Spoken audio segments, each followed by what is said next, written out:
aí, pessoal da quinta etapa da EJA, da Educação de Jovens e Adultos do município de Picos. Graças a Deus aqui então reunidos para mais uma videoaula de Geografia com o professor Ronaldo Moura. E nessa nossa videoaula então aqui de Geografia, nós vamos então concluir o nosso assunto que a gente está vindo aí abordando. Para vocês então, acompanhando a conclusão desse nosso assunto, abram o livro de vocês então aí na página 252. A partir do tópico "O mundo está cada vez mais quente". E sim, essa afirmação, pessoal, ela então quer nos revelar que, sim, cada vez mais o nosso planeta fica mais quente e nós sentimos bastante.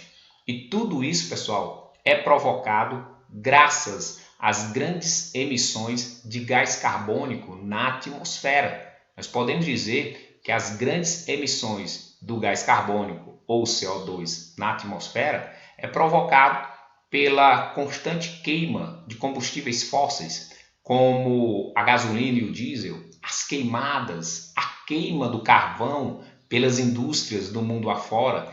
Então, esses elementos juntos, unidos, eles emitem muito CO2, muito gás carbônico na atmosfera, causando uma situação que a gente chama de efeito estufa, ou seja, é uma camada que então impede, pessoal, ou que causa o aquecimento global.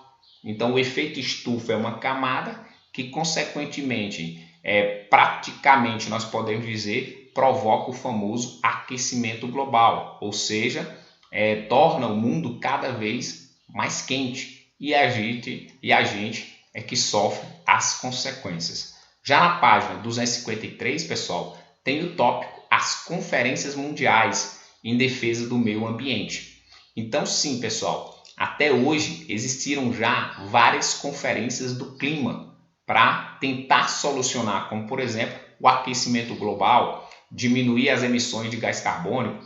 Recentemente, ainda nesse mês de novembro de 2021, se realizou a COP26 em Glasgow, na Escócia, onde se discutiu justamente isso. Tentar diminuir, os efeitos do gás carbônico, o aquecimento global. Mas não é uma preocupação de hoje, recente, é uma preocupação mais antiga. Onde nós aqui vamos então falar de 3 importantes conferências do clima que aconteceram aí nos anos de 92, 2002, e Kyoto, que aconteceu lá na década de 70, 80. Pessoal, o famoso protocolo de Kyoto, uma das primeiras conferências do clima ocorridas no Japão, discutiu-se, ficou então criado ali a ideia de tentar diminuir as emissões de gás carbônico para tentar diminuir o aquecimento global. Então percebo que tentar diminuir o aquecimento global já é uma discussão antiga, de várias décadas atrás. Em 92, no Rio de Janeiro, na cidade maravilhosa, ficou então ali decidido ou discutido formas para aliar o desenvolvimento econômico às questões ambientais. Ou seja, por que não pode ter desenvolvimento econômico, mas ao mesmo tempo respeitar o meio ambiente, respeitar a natureza? Ou seja, é o famoso desenvolvimento sustentável.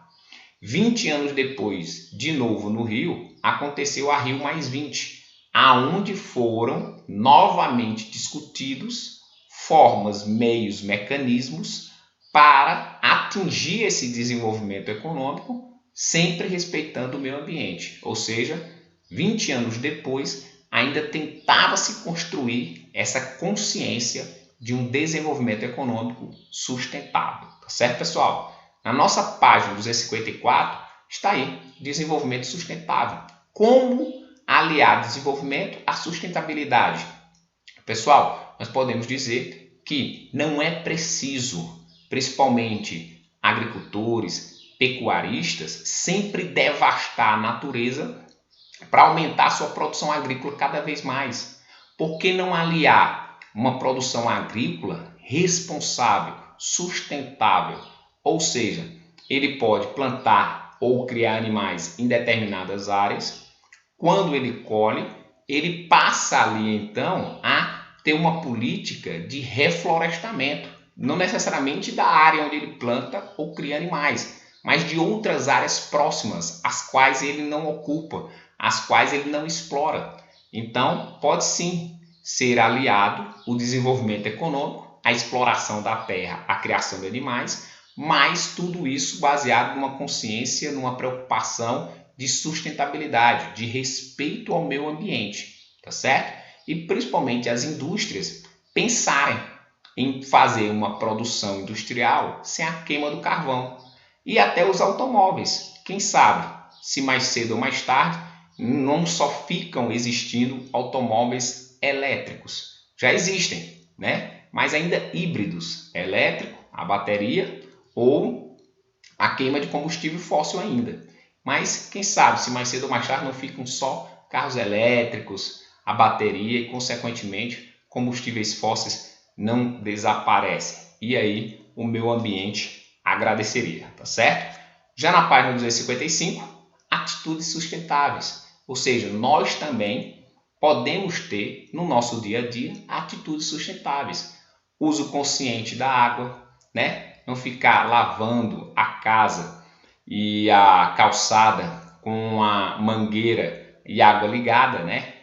Evitar o consumo de produtos de forma excessiva, porque a partir do momento que você consome determinado produto excessivamente, a indústria vai produzir cada vez mais, explorando cada vez mais o meio ambiente. Então, ter essa consciência de não excessivamente consumir produtos, né? Separar o lixo, né?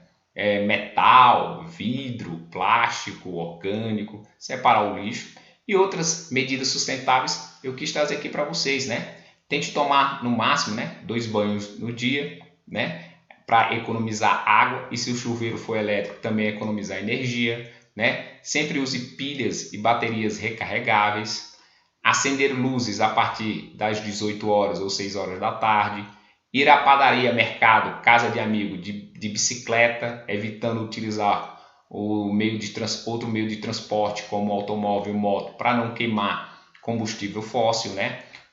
Mora no segundo, terceiro andar, sobe de escada, evitando consumir energia de elevadores, né? Eduque filhos, netos, sobrinhos e sobre ações sustentáveis, né?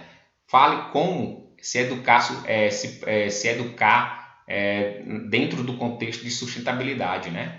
Não compre em excesso, diminua o seu ego, ou seja, para justamente evitar aquele consumo excessivo. Guarde seu lixo da rua, né? Em um local específico, tome banho gelado no verão, use lâmpadas fluorescentes, dar caronas coletivas, ou seja, devia utilizar 4 carros, 4 pessoas.